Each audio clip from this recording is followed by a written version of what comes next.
E aí, Ronilson Mendes está de volta com a matéria Legislação do Conselho Federal de Farmácia. Estou dando aqui continuidade ao curso da Lei 3.820 de 1960, a lei que criou o Conselho Federal de Farmácia e os conselhos regionais e deu outras providências. Então, pessoal, hoje eu vou falar aqui dos quadros e inscrições. O meu trabalho encontra-se entre os artigos 13 e 21 da nossa lei, que eu recomendo você fazer leitura e releitura. O quadro aqui ficou um pouco carregado, porque o assunto é grande, mas se você ampliar, dá para você enxergar tudo, tá bom? Então aqui eu esquematizei para que você consiga pegar esse assunto aí de maneira mais rápida, tá bom? Então se liga aí nas dicas do professor Ronilson Mendes, que em matéria de legislação não te deixa na mão, beleza? Então vamos lá. Olha só, exercícios das atividades profissionais farmacêuticas. Então, o exercício das atividades profissionais farmacêuticas no país é permitido somente àqueles que estiverem inscritos nos conselhos regionais de farmácia da sua respectiva jurisdição, lá onde ele vai exercer as suas atividades. Beleza? Então tá. Aí, pessoal, quadros. Existem os quadros que eu dividi aqui em quadros de farmacêuticos graduados ou diplomados e quadros distintos.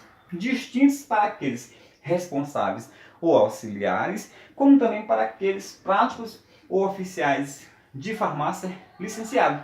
Então, nós temos o que, pessoal? Quadros de farmacêutico e quadros distintos para responsáveis ou auxiliares, como também o que? Quadros para quem? Para práticos ou oficiais de farmácia licenciado. Quem são esses responsáveis ou auxiliares? São os técnicos de laboratório industrial, laboratório de análise clínica, laboratório de controle e pesquisa, entendeu? Relativo a alimentos, drogas, tóxicos e medicamentos. Beleza? Então tá. Agora olha só aqui. Quais são os requisitos para inscrição? Entendeu? Nos conselhos regionais de farmácia. Aí eu fiz aqui bonitinho. Eu criei aqui a ideia dos requisitos gerais e a ideia dos requisitos específicos, tá bom? Então vamos lá. Quais são os requisitos gerais? Requisitos legais de capacidade civil. Por exemplo, a pessoa tem que ser maior de 18 anos e outros que estão lá no Código Civil.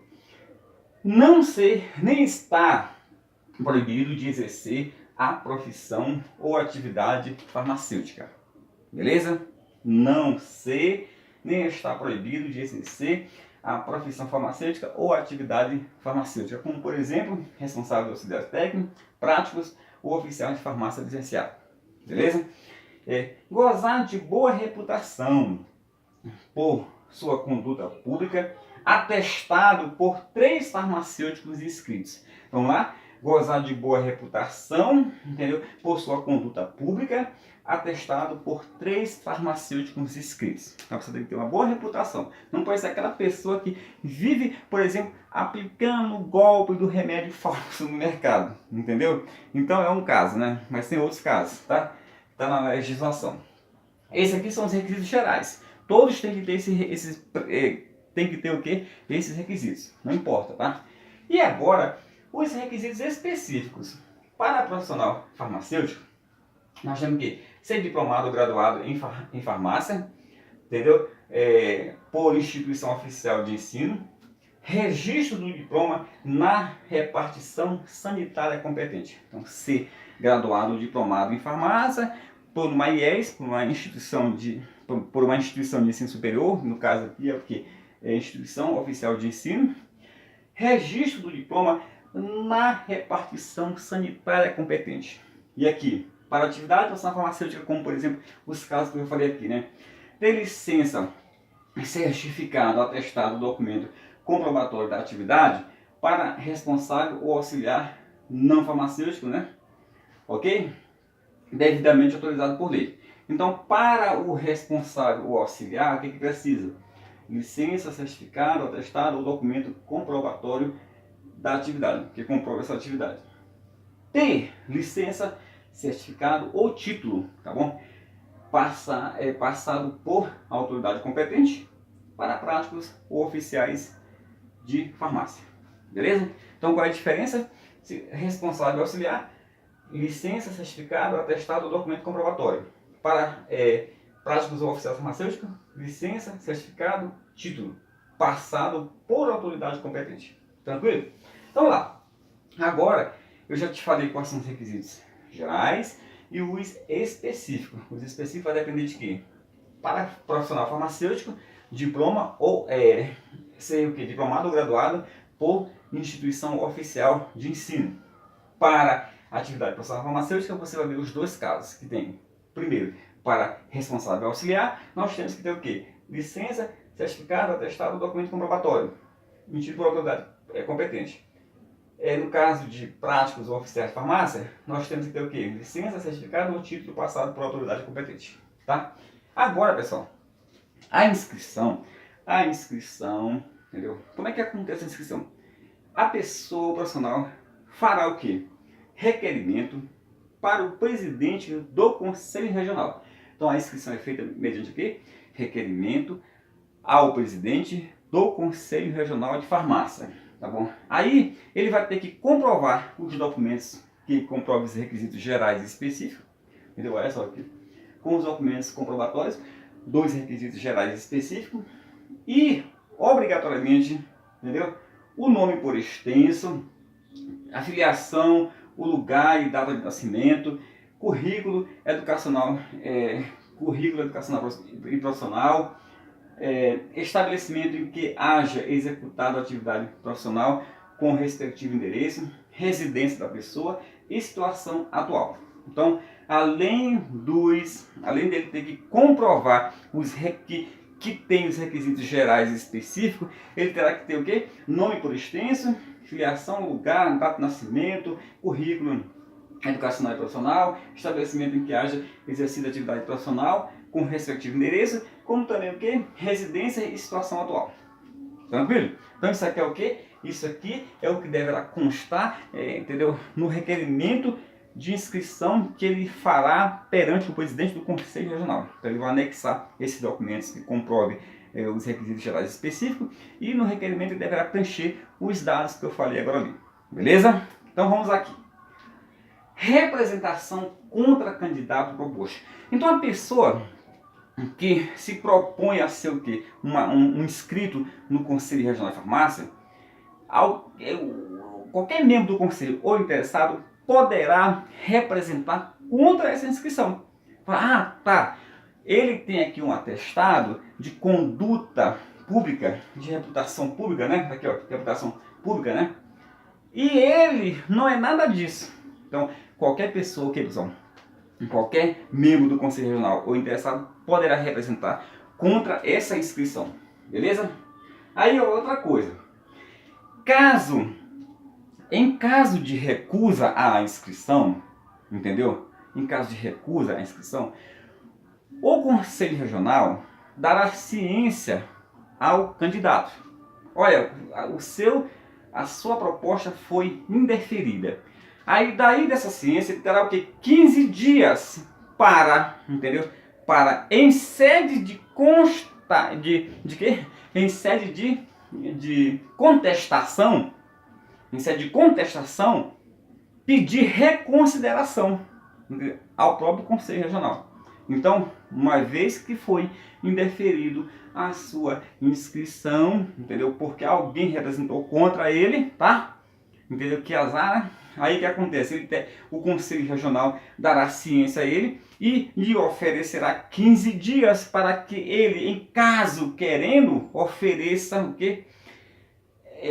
Solicite em sede de contestação uma reconsideração. Olha só, isso que essa pessoa alegou não é bem verdade, tá bom? Aquela pessoa que eu bati foi em legítima defesa. Aí ele vem lá e traz aí o inquérito policial. Aí acabou com o pedido, né, daquela pessoa que entrou contra ele, né? Beleza? Uma ideia, né? Beleza. Então tá. Isso aí é só um exemplo, né? Então, pessoal, aí olha só. Se for deferido o pedido de inscrição do candidato, o que vai acontecer? Olha só. ele antes de receber a carteira de identidade profissional, que é emitida pelos conselhos regionais, mediante pagamento, né? Antes de receber essa carteira, ele prestará perante o presidente do Conselho Regional um compromisso de bem exercer a atividade profissional com dignidade e zelo. Eu vou exercer a atividade profissional, entendeu? Com dignidade e zelo. Então, esse compromisso ele irá prestar antes de receber a carteira de identidade profissional perante o presidente do Conselho Regional. Ok? Então, vamos lá. Tá, vamos verificar agora aqui. Exercício da profissão, da profissão, né? Exercício da profissão em outra localidade, entendeu? Que não é a sua jurisdição, que não é o local onde ele se inscreveu no Conselho Regional. Isso é permitido, tá bom? Até 90 dias, bastará que ele solicite, que ele peça para o presidente do respectivo Conselho Regional vise a sua carteira. A carteira será visada. Olha só, se superior a 90 dias, ele terá que fazer uma nova inscrição. Terá que se inscrever nesse outro Conselho Regional. Beleza? Vamos lá. O exercício da atividade profissional em outra localidade, fora da sua jurisdição, é permitido.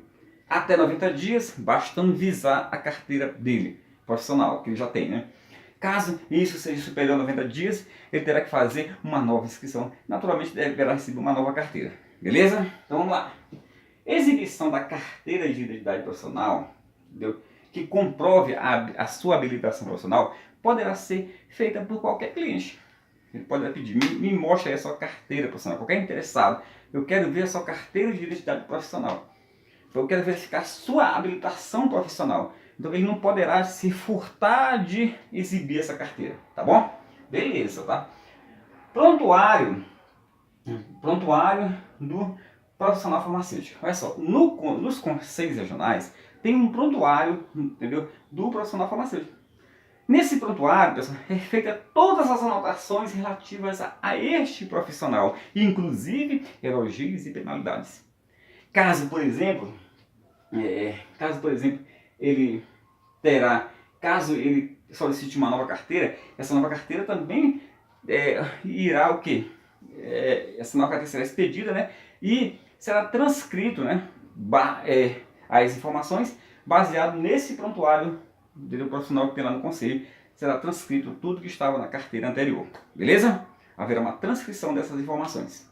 Ok? Então daí, pessoal, nesse momento eu termino aqui essa nossa aula sobre dos quadros e inscrições, tá? Espero que você tenha gostado. Caso sim, você coloque aí seu comentário, dê aí seu like, né?